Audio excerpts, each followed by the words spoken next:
छोटे से गांव में जय और विजय नाम के जुड़वा भाई रहते थे। उनके पिता का कई साल पहले देहांत हो चुका था और उनकी माँ छोटी बहन को जन्म देते ही दुनिया से चल बसी। अब जय और विजय पर अपनी छोटी बहन की पूरी जिम्मेदारी आ गई थी। जय और विजय ने अपनी बहन का नाम परी रखा। वो दोनों अपनी इकलौती बहन परी को बहुत प्यार करते थे। दोनों भाई मिलकर मजदूरी करते और जो भी थोड़ा बहुत कमा पाते उससे परी को पालने की कोशिश करते थे।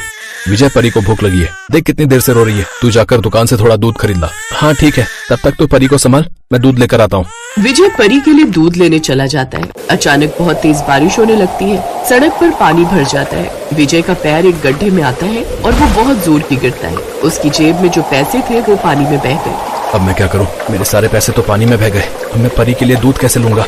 सामने एक चाय की दुकान थी। विजय वहाँ जाता है और उससे थोड़ा दूध मांगता है। भैया जी, मेरी बहन को बहुत भूख लगी है, थोड़ा सा दूध दे दो, मैं आपको कल पैसे दे दूंगा। सुन भाई, अगर तुझे अपनी बहन के लिए दूध लेना है तो यहाँ रखे सारे बर्तन धोकर दे दे, मैं बदले में तुझे थोड़ा सा दूध दे दूंगा। अब मैं क्या करूँ, मेरे सारे पैसे तो पानी में बह गए।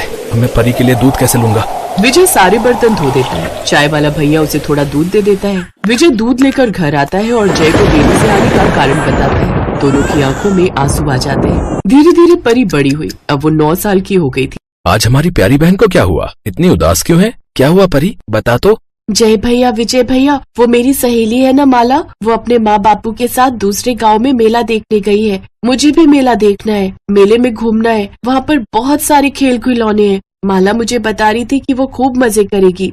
बस इतनी सी बात? ठीक है, कल हम तीनों भी मेला देखने जाएंगे। पर कल तो साहूकार ने हमें ईंटें उठाने के लिए जल्दी बुलाया था। अगर हम दोनों कल काम पर नहीं गए तो वो बहुत गुस्सा होगा। वो बात तो सही है विजय, पर हम अपनी बहन के चेहरे पर उदासी भी तो नहीं देख सकते ना। और तू भी जानता है कि हमारे लिए हमारी बहन परी से बढ़कर कुछ नहीं। ठीक है, कल हम परी को मेला दिखाने ले जाएंगे। अगले दिन जय और विजय काम से छुट्टी लेकर परी को मेले में घुमाने ले जाते हैं। मेले में बहुत सारी दुकानें और खेल खिलौने थे। जय भैया, मुझे आइसक्रीम खानी है। मैं तेरे लिए आइसक्रीम लेकर आता हूँ, तू यहीं खड़ी हो। विजय, परी का ध्यान रखना। जय परी के लिए आइसक्रीम लेने चला जाता है। विजय भैया, मुझे वो पानी पूरी भी खानी है। फिर पानी पूरी खाकर तुझे मिर्ची लगेगी तो मैं आइसक्रीम खा लूंगी। जरा पानी पूरी खिलाना। भैया, मिर्ची लगी है, मुझे पानी पीना है। मैंने तुझे कहा था ना कि तुझे मिर्ची लगेगी। भैया, आपके पास पानी होगा? नहीं, मेरे पास सता पानी नहीं है, वो सामने नल लगा है, वहाँ से ले लो। विजय सामने नल से पानी भरने चला जाता है, पर जैसे ही लौटता है परी वहाँ पर नहीं होती। विजय घबरा जाता है। तब तक जय भी आइसक्रीम लेकर आ गया था। दोनों परेशान हो जाते हैं।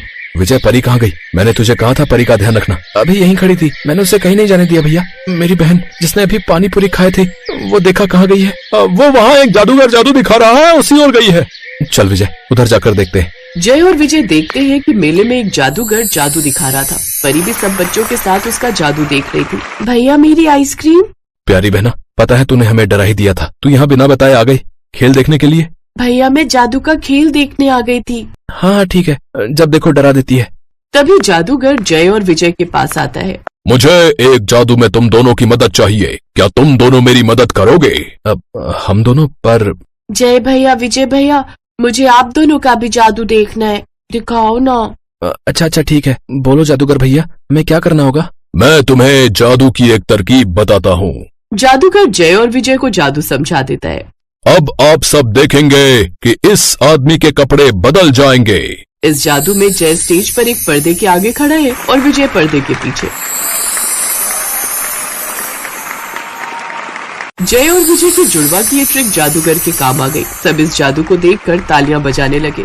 जय और विजय की वजह से उस दिन जादूगर की बहुत कमाई हुई। अगले दिन जब जय और विजय साहूकार के पास काम पर गए तो साहूकार ने उन्हें नौकरी से निकाल दिया। जय और विजय परेशान होकर घर लौटे तो दरवाजे पर वही जादूगर खड़ा था। जादूगर उनके पास काम के लिए आया था। जय और विजय तो पहले ही काम से हट चुके थे, इसलिए उन्होंने जादूगर के साथ काम करने के लिए हाँ कह दी। तुम दोनों जुड़वा हो और तुम्हें इसी बात का फायदा उठाना है। तुम मेरे लिए जादू करोगे और मैं तुम्हें शो दूंगा, पैसा दूंगा। तुम मेरे साथ शहर चलोगे, वहाँ जाकर तुम अपने जादू के शो से पैसे कमाकर अपनी बहन को वो सारी खुशियाँ दे सकते हो जो हर भाई चाहता है। तुम्हारी सारी गरीबी दूर हो जाएगी, तुम अमीर हो जाओगे, तुम्हारी बहन राज करेगी।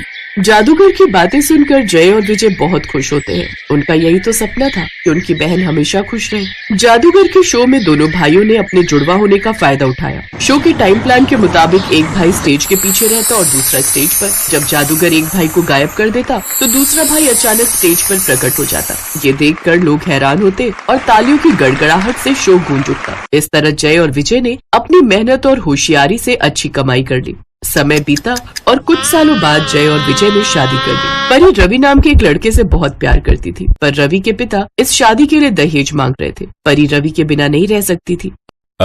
मुझे शादी में 50 लाख का दहेज चाहिए, तभी ये शादी हो पाएगी। अपनी बहन की खुशी के लिए जय और विजय पैसे जुटाने के लिए रोजाना शो कर रहे थे। तो पीछे से शो के दौरान जय के हाथ में चोट आ गई, पर उस रात भी उसने शो किया। जय संदूक में बंद हो जाता है। जादूगर बाहर से ताला लगा देता है। तभी परी अपनी भाभीियों के साथ शो में पहुंचती है। अब जादू का समय था। जय को अंदर बंद रहना था और विजय को स्विमिंग पूल से बाहर निकलना था। विजय स्विमिंग पूल से बाहर निकल चुका था। तो ये है आज का जादू। मैंने अपने साथी को संदूक में बंद किया था, पर वो तो स्विमिंग पूल से बाहर आ रहा है। एक बार जोरदार तालियां मेरे इस जादू के लिए। जय अभी तक संदूक से बाहर स्टेज के पीछे नहीं पहुंचा था। वो लोग घबरा जाते हैं। संदूक को अंदर ले जाकर ताला खोल दिया जाता है। परी अपने दोनों भाइयों से लिपट कर खूब रोती है। जय, तेरे हाथ में बहुत दर्द था, इसी वजह से तू ताला नहीं खोल पाया ना? आप ठीक हो ना जय? जय भैया, विजय भैया, मुझे उस लड़के से शादी नहीं करनी जिसकी वजह से मेरे दोनों भाइयों की जान को खतरा हो। नहीं भैया, मेरे लिए आप दोनों से ज्यादा जरूरी कुछ नहीं। आप लोगों ने मेरे लिए बहुत कुछ किया है। आप दोनों मेरी माँ भी हो, मेरे पिता भी हो। आप दोनों ने मेरे जीवन में मुझे कभी किसी चीज की कमी नहीं होने दी। मुझे बस आप दोनों का प्यार चाहिए। मुझे ऐसे घर में शादी ही नहीं करनी जहाँ लालची लोग रहते हो। अब मैं वही शादी करूंगी जहाँ आप दोनों कहोगे, क्योंकि मैं जानती हूँ आप मेरे लिए जो भी फैसला लोगे मुझे मंजूर होगा। मुझे बस अपने दोनों भाई चाहिए और कुछ नहीं। परी अपने दोनों भाइयों के गले लग जाती है। वो जानती थी उसके दोनों भाइयों ने उसके लिए बहुत किया है, इसलिए आज उसने जो भी फैसला लिया वो बिल्कुल सही लिया।